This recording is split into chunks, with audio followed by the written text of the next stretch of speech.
ask you, because quite frankly, the concern is the players. 70% of the league is black, and this is a disease that disproportionately impacts African Americans. Are the players safe? I mean, we saw that outbreak with the Tennessee Titans. Obviously, I don't watch football. So my question has always been, do we need to have football right now? We're in the middle of a pandemic. And RIP to my mentions, because I know all the football fans are saying, how dare you? But that's my real question. Well, and that's a legitimate one. Look, there's just too much money at stake. And we saw with the NBA, they went to a bubble. Too much money at stake to not carry on professional football. And for college football, the safest player is going to be the safest on this entire person.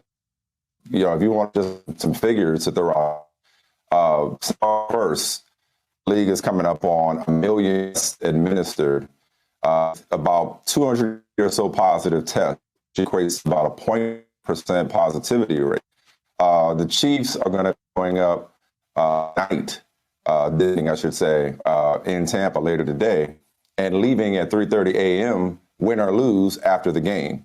We've already laid out the stadium situation. Players are being tested twice today. They're going to be tested again tomorrow. The families who are joining them have been tested all week, have to be approved and tested in order to go to Tampa. There's a tier 0 clearance level for essential personnel to put on this game. I had an executive friend of mine within the league I talked to last night. He went to dinner with a friend, but per protocol, they had to have dinner 2 tables for 1, 6 feet apart, masks. Nobody can Ubers or Lyfts if you're in tier 0.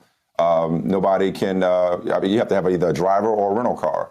So the safest people are going to be the people taking part in the game in this event, and even the people who are attending the game are going to be safe. They're going to be providing PPE equipment. As we've talked about, the issue is the Super Bowl parties, which is going to be, a high five heaven and a whole lot of yelling and screaming, which, as both the physicians will tell you, is the perfect place to spread airborne disease. Right, which takes me back to you, Dr. Purnell, because we've seen the racial disparities in not only the impact the virus has had, but the vaccine distribution. People of color are falling way behind in getting the vaccine. I talk to a lot of people who are still distrustful of the vaccine. So you've had it. 1, how do you feel? And 2, what do you say to people who are still hesitant to get inoculated? Look, Tiffany, I feel great. I was a part of the Moderna COVID-19 vaccine trial. I've been fully vaccinated since October. I did this as a way to be a part of the solution as a public health physician.